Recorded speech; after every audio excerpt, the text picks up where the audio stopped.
Welcome students to this lecture on project benefits management. So what are benefits? So the dictionary meaning is an advantage or profit gained from something, but in practice what it means is that we want to increase the value or return from an investment that we make. And so obviously when we look at projects and we want to choose between projects, we want to choose the projects that will give us the most value or the most return on investment. And so I want you to do a benefits analysis on each of the projects that you have in your group, and I want you to then select the project that has the most benefits. So there are different kinds of benefits that we can get from projects. So one project might have better quality than another project. And remember, as we spoke about when we spoke about quality in this course, quality is in the eye of the beholder. Then another benefit could be that we get increased customer satisfaction, or that the project helps us to meet our performance indicators better, or that our chances of success in one project is higher than in another one, or that a certain project helps us to do things right. So you can see that benefits are not simple, and they are quite complex, but we need to think about it for our projects, and we need to understand before we choose projects what the benefits are from each project. So the commonality in the definitions is that it's about raising the value, and value is equal to the benefits minus the cost. Okay, so if you look at the projects in your team, what are the benefits that you are going to get as students from doing that specific project? And how much time or what is the cost that you're going to have to invest? Or in the case of some projects, you might even end up having to invest some of your own money into the project. And so do you think that the value is going to be worth it at the end of the day? And so for your project, one of the benefits is also which project do you think will give you the higher mark? Because that's also part of the value that you are looking for in this in doing one of these projects. So benefits are the hopeful returns that we will get from doing a project. So we might do a project to increase the revenue, so to be able to sell more to our clients, to improve service delivery, to gain greater efficiency in the organization, to reduce our costs, to create greater wealth, to improve the resilience of the organizations, to make sure that we are doing the right things, and also because we need to comply to some or other legal requirements which we're not currently complying to. Benefits are the measurable improvement or value resulting from a project's outcomes. So note here that the emphasis is on the project's outcomes, whereas benefits management is the process that helps organizations get the most from the project's outputs. And so, as I've already said, there's a difference between outcomes and outputs. And so let's try and understand what the difference between the two are. So the outputs are the products or deliverables. The outputs can be seen, touched, or moved about. So in the project charter that you have written for each of your projects, you will know that, or you will have already identified the deliverable that comes out of the project. So if we look at our example project of the Maori Cultural app, the outputs there are the app content, the designed app, and then the app launched on various platforms. Outcomes, on the other hand, is the description of a future new or changed state. So outcome is what we want the project to do for us at the end of the day. So for the Maori Cultural app, what we wanted to do is we want more international students to obtain work in New Zealand, and ARA must be able to attract more international students because of this app that we are developing. So do you see that the outcomes are the benefits? Those are the things that we want the project to do for us in the long term. So as another example, just to define it, so outcomes define why we are doing the project, and the outputs define what we will deliver. So it's important to know what we will deliver, but it's even more important when we select projects to understand why we are doing the projects.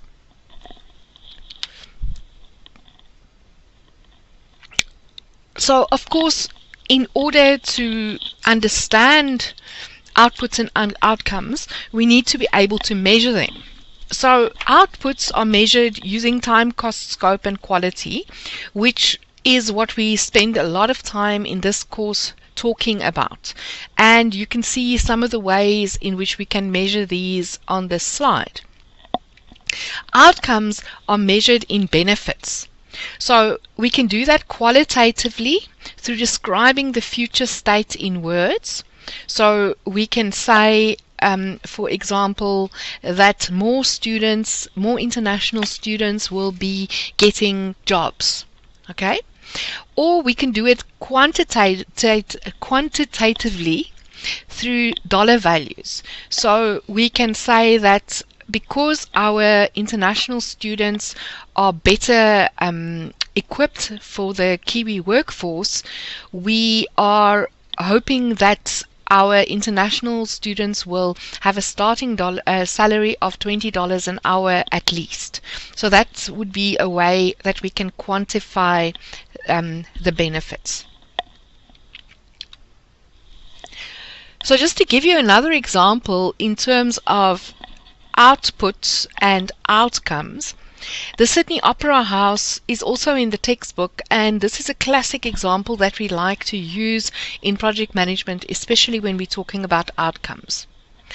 So the original budget for the Sydney Opera House was $7 million, and the final budget was $105 million.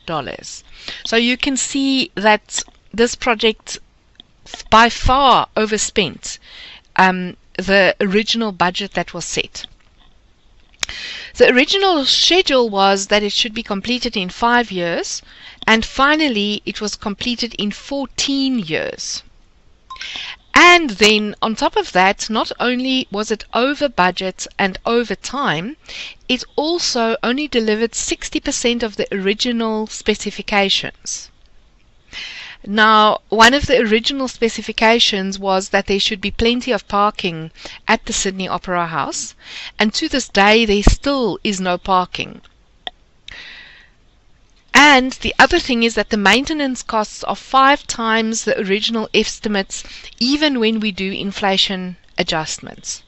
So if we look at it from an output point of view, we can now ask ourselves, was this project successful? And the answer is probably not, if we are just measuring the output that we wanted. But when we look at the outcomes or benefits, what we wanted the outcome to be was a world-class building, a major performing arts center, and an iconic and major tourist attraction to bring visitors to Sydney.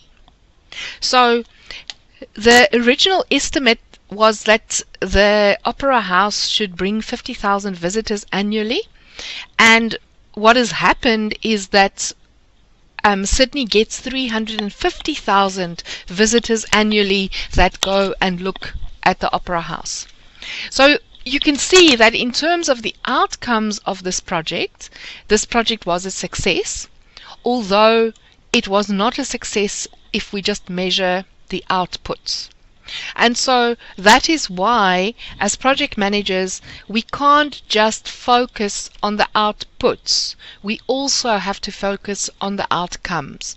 We also have to deliver the value that the organization is after for the project. Because The Sydney Opera House could easily have been a white elephant if it had not delivered on the fact that it was a world-class building. So when we look at benefits, there are three broad categories. So the one is the direct financial benefits. These are benefits that we can measure, for example, in increased revenue that we might get by doing this project. Another category is the the non-direct financial benefits. So these are this is where we, for example, save money by doing the project. So we spend money to be able to save money. And then we have the soft benefits. So these are the things like customer satisfaction, better service delivery, etc., etc. And so benefits of projects are not always easy to categorize in terms of direct financial or non-direct financial benefits. So this is what I want you to do for your 3 projects or 4 projects in your group. I want you to do a benefits map. So this is for the Maori Cultural app, and you will see that on the left hand side here we have the enablers, and you will see that the key at the bottom tells us the enablers are the systems, organizations or teams required to support the realization of identified benefits and to allow the necessary changes to be undertaken. So here you can see that in order for the Maori Cultural app to be successful, we need international students to use the app. We need the South Island iwi to provide us with the information that is needed on the app. We need employers to tell us what they need the students to know, and we need the ARA International Office to market the app to the international students. And then of course we need the app designers to design the app content, to design the app and then implement the app content, and to make sure that the app can run on various platforms. Then if we have the app and we have the app running on various platforms, we will hopefully get more employable international students. So you can see now we are on the outcome side, and you can see that the benefits for this app is that we have more employable international students, and we have more international students that enroll at ARA. And what is also important here is that we need to make sure that it aligns with our strategic drivers. So these strategic drivers that you see over here come straight off the strategic plan of ARA. Let me just quickly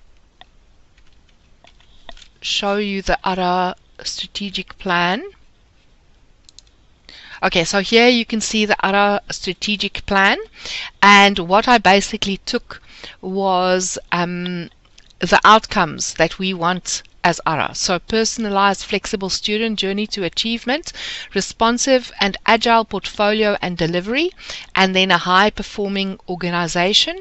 And then you will see underneath here the outcomes are quantified in terms of the measures of success that ARA has set for itself. And so if we then put those strategic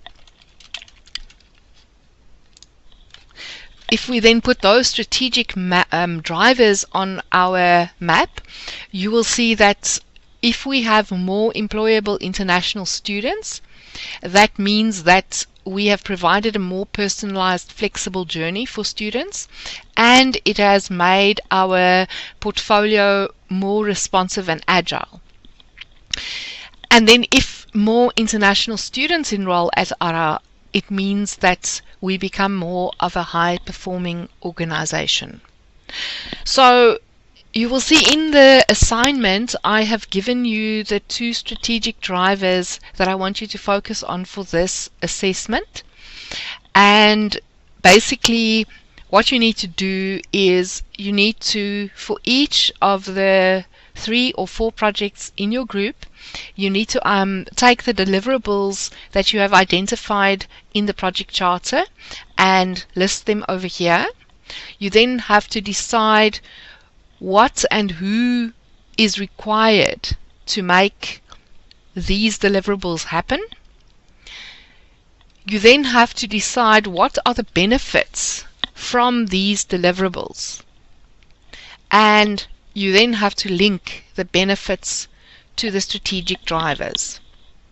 And then, in addition to this map, you also have to write at least half a page where you just explain the map to me. So how did you get to it? Why are those people enablers? How did you identify the benefits, and how do the benefits drive the strategy? So that is what you need to do for your assignment. And so the next step that you're going to take is to then choose the best projects out of the 3 or 4 projects that you have in your group.